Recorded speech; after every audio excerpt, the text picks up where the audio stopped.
with Rasulullah sallallahu alayhi wa sallam. So when he came to Quraish and he told them, Quraish said, والله لا يدخلنها علينا عنوة أبدا فتتحدث بهذا العرب. That he cannot just come without our permission into Mecca. So we will be disgraced in front of the entire Arab world, the Arab peninsula. So he cannot just come. He will have to get our permission to come. And that there is some type of leniency, that they are open to the idea that he can come. So there was some progress there, although they decided that he will have to get their permission to come in. So they send a man that is from the tribe of Al-Habish, and in one narration is from Kinana. That man, his name is Al-Hulays Bin Alkama. And they send him as another ambassador to negotiate with Rasulullah sallallahu alayhi wa sallam to convince him to go back to Medina. So when he reached the Muslim camp from Mecca, Rasulullah sallallahu alayhi wa sallam knew that Al-Hulays is coming, and he said he's from a tribe, he's from the people of Al-Habish, and they glorify Al-Hadi. They like the sacrifice that is provided to Al-Kaaba. So bring all those 70 hadi and show it to him. So as he was walking to meet Rasulullah sallallahu alayhi wa sallam, he would look around and he will see the camels. And the camels are marked that with qala'id, with type of necklaces to show that this hadi is coming to be sacrificed at Al-Kaaba. So he liked that. He glorifies Al-Kaaba. He loves Al-Kaaba. And he likes things to be given to Al-Kaaba. And he didn't see people that are ready to fight. He saw people that are ready to give sacrifice around the Kaaba. So he liked what he saw. And then when he walked, he said, the people were saying, Labbaik Allahumma Labbaik, and just all worship. So what he said, Subhanallah, لا ينبغي لهؤلاء أن يصدوا عن البيت. Even before he reached Rasulullah sallallahu alayhi wa sallam, he said, these people should not be prevented from reaching Al-Kaaba, should not be prevented from reaching the house of Allah subhanahu wa ta'ala. So he came back, he went back to Mecca, and he said, well, رأيت البدن قد قلدت وأشعرت وما أرى أن يصدوا. Then he came and he started arguing with the people of Mecca. He said, I saw the sacrifice with my own eyes. I saw that they are ready for Umrah. These people cannot be prevented. And people of Quraish actually cursed him, their own ambassador, and they kicked him out of their council because of his opinion. Then another person, they send another person, not from Quraish, but from the important tribe of Thaqif. And that tribe was in At-Ta'if. So that man was their chief was named Urwa ibn Mas'ud. He was a noble, honorable man in Thaqif, and Thaqif is a very important tribe. So they send that man. You see that the whole negotiation to them, it's a huge deal. So he came to Rasulullah sallallahu alayhi wa sallam. And he had this discussion with him, and then he said to Rasulullah sallallahu alayhi wa sallam, أي محمد أرأيت لو استأصلت قومك هل سمعت بأحد من العرب اجتاح أهله قبلك؟ Muhammad, would you attack your own people? I mean, he's from Quraish, Rasulullah sallallahu alayhi wa sallam. And Urwa is talking to him, he's an outsider. He said, would you go and attack your own people? Have you heard that any Arab attacked his own people with an army? What if you eradicated, what if you killed them? What would that happen? وَإِن تَكُنِ الْأُخْرَى, and if they overcame you, if they were the victors in this battle, فَوَاللَّهِ إِنِّي لَأَرَى وُجُوهًا وَأَرَى أَوْبَاشًا مِنَ النَّاسِ خَلْقًا أَنْ يَفِرُّوا وَيَدَعُوكَ, that I see around you faces and people that are just so mean of people, they're not honorable people. He's saying this about Sahaba.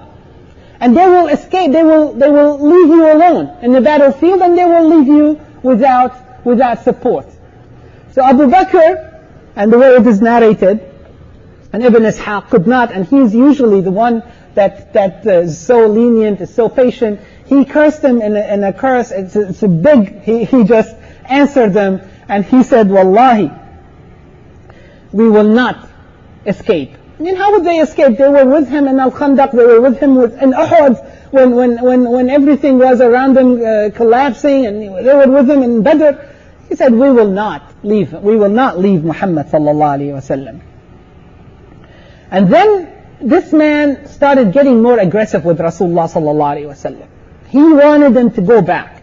And as he was reaching, and he wanted to grab the beard of Rasulullah sallallahu alayhi wasallam, and he reached for his beard and started shaking it as he's talking to Rasulullah sallallahu alayhi wasallam.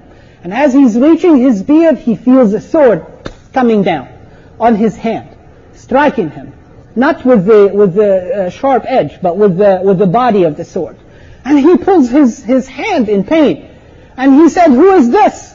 And he sees the bodyguard behind Rasulullah sallallahu alayhi wasallam, a man who is shielded and masked.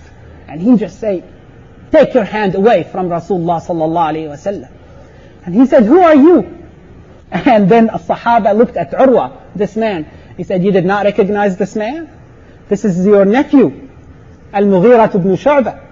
This is your nephew, the son of your brother.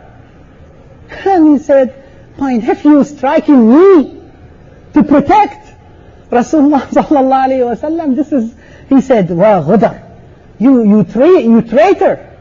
Ya ghudar, وهل غسلت سوءتك إلا بالأمس? Only yesterday I was wiping your rear end. He's your nephew. And there is a story for that.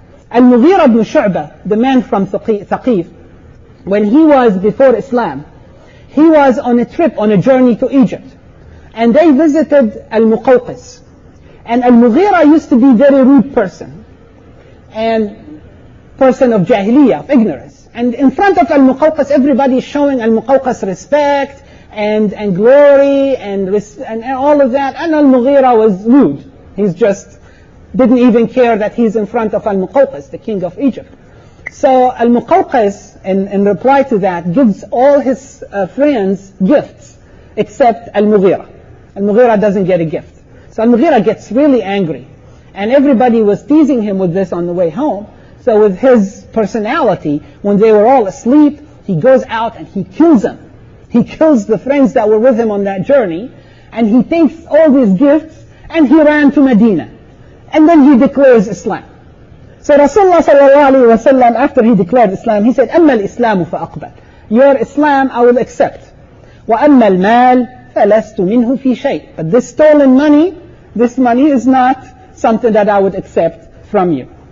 And then Al-Mughira learned the manners of Islam and the behavior of Islam, and he became a bodyguard around Rasulullah sallallahu alayhi wa sallam. And his uncle was so surprised. And he said, and his uncle was the one, after Al-Mughira escaped with that money, he gave the diya, he gave the penalty for killing these people to their families, so they would not come and attack Al-Mughira again. So he was the one that helped them get out of trouble after that major incident. He said, I just wiped your deeds just yesterday, and here's what you do with me. You hit me on my hand. He said, you keep your hands away from Rasulullah sallallahu alayhi wa sallam if you don't want to be hit again. Then he looked around him and he went back to Quraish, and here's what he said to Quraish. He said, أي قومي والله لقد وفدت على الملوك. Wallahi, I was in the presence of kings. على قيصر وكسرى والنجاشي. I was at Caesar, and I was at Kisra of Persia, and I was at the Najashi of Abyssinia. والله ما رأيت ملكا يعظمه أصحابه ما يعظم أصحاب محمد محمدا. Wallahi, I did not see a person or a king that is glorified and respected among his people like the way Muhammad among his own companions sallallahu alayhi wa sallam. والله إن تنخم نخامة إلا وقعت في كف رجل منهم. That if he just spat, if he wants to clear his throat, that somebody would grab what comes out of him, so he would have blessing with it. وإذا أمرهم ابتدروا أمره. That if he gave them a command or an order, they will fulfill his orders. وإذا توضأ كادوا يقتتلون على وضوئه. That the water that drips out of him after wudu, they fight each other to grab that water of that respect. وما يحدون إليه النظر تعظيما له. That they would not stop looking at him as enjoying just the look of Rasulullah sallallahu alayhi wa sallam. وقد عرض عليكم خطة رشد فاقبلوها. That what Muhammad is offering you is good thing. He's offering peace. So accept that. And that was the opinion of Urwa ibn Mas'ud al-Thaqafi. Few people in Quraish that were so angry about this whole thing, and they're seeing that Quraish is backing down, and Quraish is now negotiating. I mean, how come they're negotiating with Muhammad sallallahu alaihi wasallam? They were very distraught about that. So some young people of Quraish decided to go out and attack the Muslim camp at night.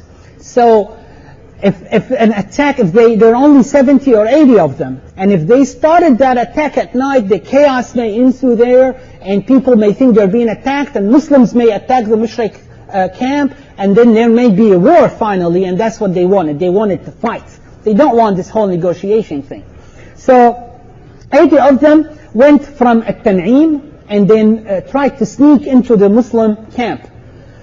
And they were caught by Muhammad ibn Maslama. Muhammad ibn Maslama, the Sahabi that we know how he was